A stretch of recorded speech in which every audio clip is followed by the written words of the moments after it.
Well, Douglas Murray has written a piece on the Spectator website today, which I thought was really interesting. And Douglas joins me now. He's associate editor of the Spectator and author of The Madness of Crowds. Douglas, very good evening. Good evening. Good to be with you, Iain.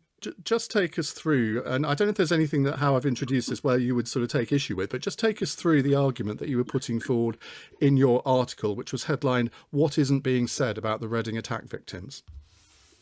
Yeah, no, I agree with everything you said in the introduction. I think it's very important to stress that sort of bare bones, as it were, that, when people say, why aren't you talking about this? There are sometimes reporting restrictions, there are legal restrictions often. But I think that one of the problems of the era we're in at the moment is that everybody can see through the media. We can all see when the media appears to be doing something like particularly focusing on one type of crime, not focusing on another. And I said in this piece, I'm very struck. I've written a lot over the years, as you know, about this sort of incident, this sort of terrorism, this sort of criminality. And I know when people are fearful about speculating, and I know when they absolutely don't care about speculating. I know, and I say in the piece, that if this had been an incident on Saturday night where 3 men, let alone 3 gay men, had been killed by somebody, say, wearing a Make America Great Again hat, we would have had days by now of speculation about motives, speculation about who was adjacent to the person who did it, who might have provided the mood music that might have caused such a thing. And I'm just struck that, yesterday evening's BBC News at 10, they could barely bring themselves to mention the fact that these victims were gay. They didn't certainly want to draw any lessons from it at all. And I think this is the sort of thing that is dividing our society unnecessarily, because people can see that there appears to be some kind of favoritism in the media about where you are allowed to speculate and where you are not. And it's incredibly dangerous, because it means that as a society, we end up not just choosing our own opinions, but choosing our own facts. And at that point, we just can't talk across any political divide. And the sensitivity is what? The sensitivity is that he came from Libya. There seems to be some dispute about whether he had converted from Islam to Christianity. His mother, I think, has said today that he found Ramadan very difficult this year. So that would indicate that he wasn't converted to Christianity. I mean, we don't know the total facts of that. But is that what you're alleging, that the media are just treading carefully because of the Islam connotations here?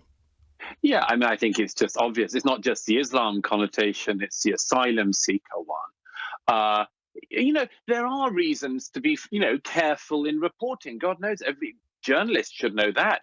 But as I say, if somebody is an asylum seeker from Libya and they are reported as, fortunately today, actually, in the last paragraph of a piece in the Times, a reporter says that somebody who knew the attacker on Saturday night had heard him say all sorts of stuff about gay people and the fact that there wasn't a place for them in Libya, as he says. Now, I just think it's a very reasonable thing to say. Not just what is the potential mental health component of this attack, what is the potential drugs-related component of this attack, but also, what is the component of this attack that has to do with the fact that here was a young man who came from Libya, who this country gave asylum to. And was that, for instance, a wise thing to have done? Should Britain in the 2010s have been bringing people in from asylum in Libya? And the reason why, among other things, I've noticed this is because there has been a component in other terrorist attacks in our country in which the same conversation is ducked. Of the London Bridge terrorists, I mean London Bridge 1, by the way. It's sad that one has to even mention that now. But the first London Bridge attack, 2 of the people who perpetrated that, as far as I can see, should not have been in the UK, but had for some reason been able to get asylum here. And one of their cases falsely had lied about their identity. In all the discussion after the first London Bridge attacks, Douglas, we had, in all of the discussion of that, we had people saying, what is the online radicalization component? Absolutely, really interesting and important. What is the extent to which this, that, or the other might have been?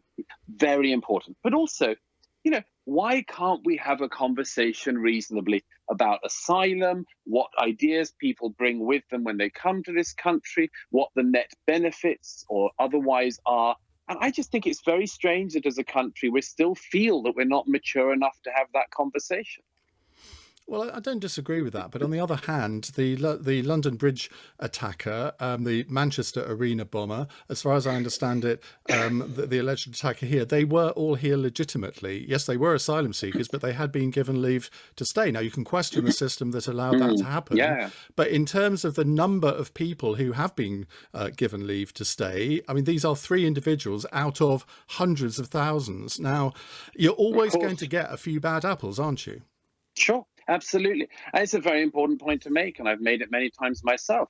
The question, though, is what is it about this particular part of the issue that remains so incredibly sensitive that large proportions of the media are happy to basically duck the whole question? I reiterate, actually, of the London Bridge attackers of the first one of them had gained asylum in the 90s from Pakistan. There's a legitimate question as to why this country was giving asylum in the 90s from Pakistan. And another was here claiming to be from one country and actually was from another, was found out and actually just changed his name and his passport whilst here. And then you have exactly the Manchester Arena attacker. His parents were involved with the Libyan Islamic fighting group that became Al-Qaeda. They fell out with Colonel Gaddafi, so this country gave his parents asylum.